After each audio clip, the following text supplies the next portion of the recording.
Bismillahirrahmanirrahim. Assalamualaikum warahmatullahi wabarakatuh.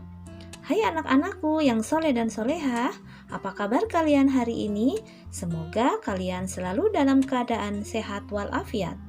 Anak-anak, senang sekali hari ini Bunda Endah kembali hadir untuk membahas pelajaran diniyah tematik. Sebelum kita mulai, yuk kita baca isti'adah bersama-sama.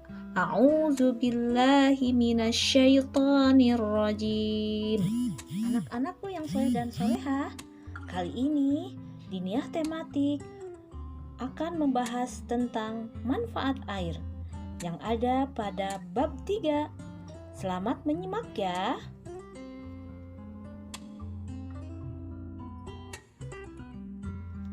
Yang pertama, kita akan membahas manfaat air bagi tumbuhan.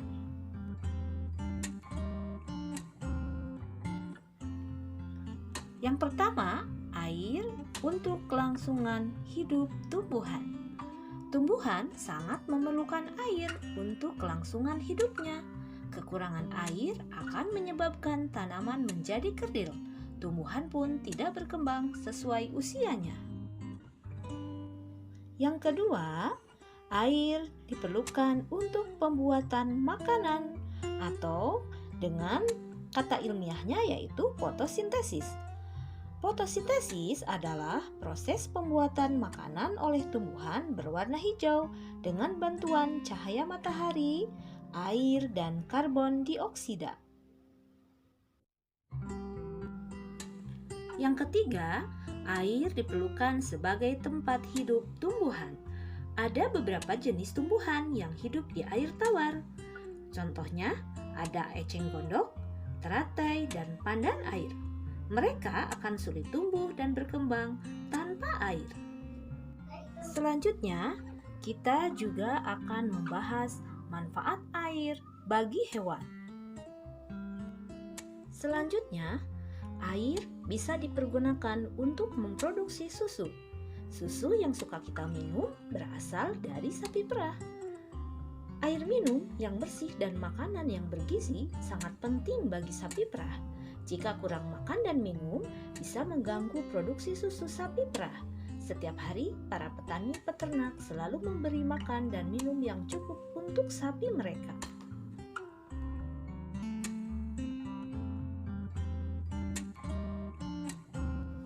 Selanjutnya, yang kedua, air sebagai tempat hidup ikan. Hampir semua ikan hidup di dalam air. Ikan juga tidur dan mencari makan di air. Ikan bisa mati tanpa hidup di dalam air. Ikan tidak bisa bernafas dan berenang tanpa air. Ikan bernapas dengan oksigen di dalam air. Selanjutnya, air digunakan untuk membersihkan tubuh hewan. Kerbau membersihkan tubuhnya dengan berendam di dalam air. Petani biasanya akan membantu menggosok-gosok tubuh kerbau dengan air. Setelah mandi, kerbau pun menjadi bersih. Yang keempat, air sebagai alat perlindungan. Sebagai contoh, kuda Nil. Pernahkah anak-anak melihat kuda Nil? Yang ke kebun binatang pasti pernah melihat kuda Nil. Kuda Nil sering menghabiskan waktunya di dalam air. Kuda Nil tidak suka dengan panas matahari. Kuda Nil berendam di rawa atau sungai sampai menjelang malam.